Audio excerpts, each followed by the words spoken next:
pueda asumir la presidencia. Bueno, de lo que está ocurriendo allí en Guatemala vamos a estar conversando con el embajador Stephen McFarland, que es hoy un diplomático retirado y que fue embajador en Guatemala entre 2008 y 2011. Embajador, ¿cómo le va? Lo saluda aquí Darío Mizrahi. Muy buenos días, señor Mizrahi, y saludos a todos los oyentes. Un placer estar con ustedes. ¿Cómo está viendo los sucesos que se vienen desarrollando en Guatemala desde las elecciones con esta resolución del Ministerio Público Fiscal y ahora la decisión de la OEA de empezar a utilizar la Carta Democrática? Bastante preocupado. Yo creo que el Ministerio Público, que es parte de una confederación que se llama el Pacto de Corruptos, que incluye también al Ejecutivo, está tratando de llevar a cabo un golpe y está en proceso. Están encontrando resistencia dentro y fuera del país, pero lo están tratando de llevar a cabo. Entonces, bastante preocupado. Ahora, ¿cómo explica todo este proceso? La verdad es que desde hace tiempo Estados Unidos viene con una posición muy crítica hacia la figura del Ministerio Público, con declarada Consuelo Porras, la titular, una figura sancionada justamente por corrupción. Ahora eso, sin embargo, no le ha impedido mantenerse en sus funciones. Efectivamente, Estados Unidos, y aún antes de los Estados Unidos, públicamente, la OEA y el secretario general Almagro, desde el mes de julio, han estado expresando su apoyo al proceso electoral y el resultado que fue democrático. También la Unión Europea ha participado en esto. Sin embargo, lo que pasa es que Guatemala tiene dos estados. Tiene un estado formal que está representado en la OEA, participa en esas discusiones, y tiene un estado informal, pero muy real, que es el estado capturado por el crimen organizado y la corrupción. Y ese estado, el estado cooptado, no le importan las críticas de afuera, a menos que le afecte el bolsillo o a menos que resulte en su captura. Entonces es difícil. Lo único que temen son sanciones comerciales por un lado y una rebelión interna por el otro lado.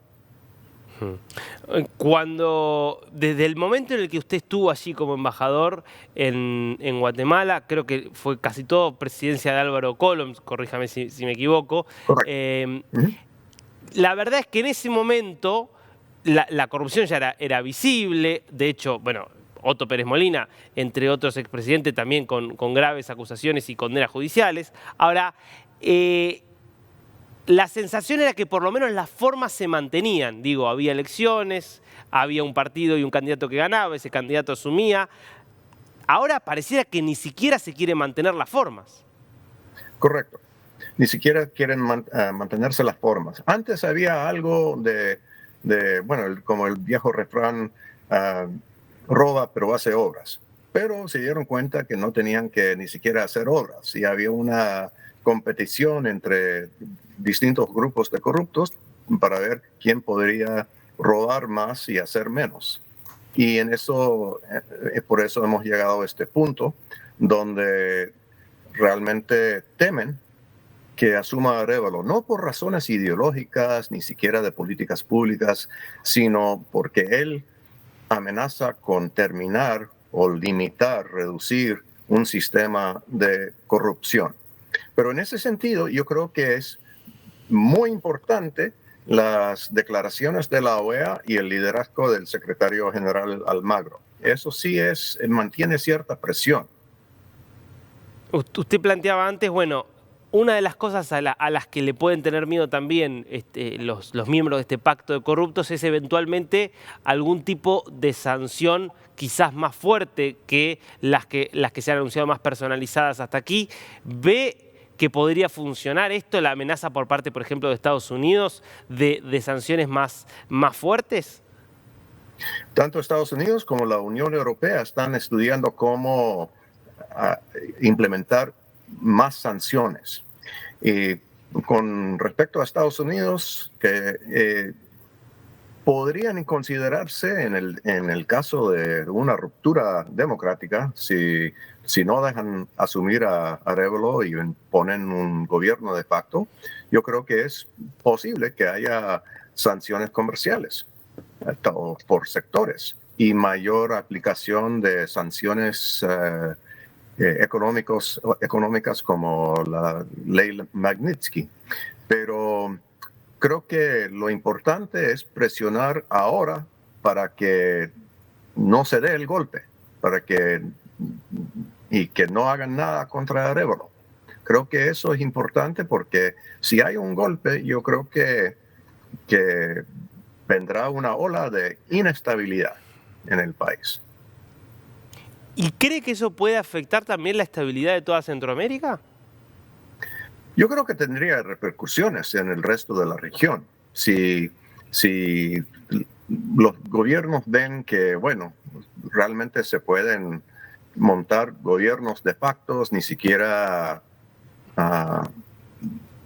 pretender tener elecciones democráticas, yo creo que ese ejemplo será muy nocivo. Creo que también tendrá un efecto en aumentar la migración y también en aumentar la entrada del crimen transnacional.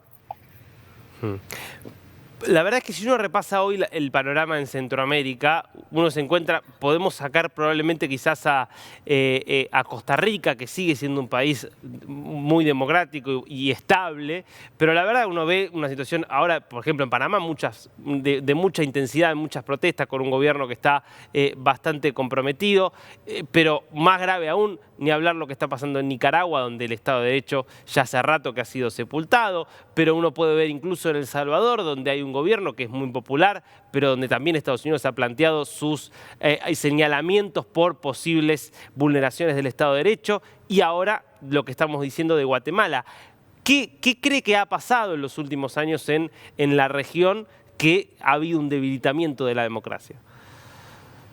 Excelente pregunta. Yo creo que una que tienen que hacer los distintos gobiernos que están interesados en la región. Pero yo creo que uno de los problemas fue que realmente no se aprendieron suficientemente las lecciones de los conflictos internos que afectaron la región en los 80 y 70. Segundo, que digamos el modelo democrático realmente para funcionar necesita no solamente elecciones, sino también un poder judicial independiente. Y eso es muy difícil de crear. O sea, que haya un ministerio público y un poder judicial que estén independientes de sectores políticos ha sido muy difícil en todos los países crear, con la excepción de Costa Rica. Y pensando también un poco en, si se quiere, en la historia de la región y el papel también por ejemplo, digo, en el caso puntual de los Estados Unidos, ¿cree que Estados Unidos quizás podría haber hecho más en el pasado para ayudar por lo menos a fortalecer gobiernos democráticos en la región? ¿Cómo analiza justamente la historia de esa relación? Sí, yo creo que Estados Unidos debió haber prestado mayor atención a la región después del final de los conflictos en la región. Yo estaba en la región durante los conflictos y después hubo un vacío relativo. O sea, Estados Unidos se mantuvo cierto interés, pero no suficiente. Yo creo que hay otra cosa, sin embargo, que independientemente del rol de los Estados Unidos, es una región con no solamente bastante pobreza, sino bastante inequidad. Y en Guatemala, sobre todo, hay un problema de racismo hacia los pueblos indígenas y realmente una relativa vacío en el mundo político en cuanto a la representación indígena. Eso creo que para tener un modelo democrático más estable, tiene que haber mayor equidad y también mayor acceso para todos, independientemente de sus etnias o raza o género. Clarísimo. Embajador McFarland, le agradecemos mucho por este tiempo con News. Muchas gracias a ustedes. Un placer estar con ustedes.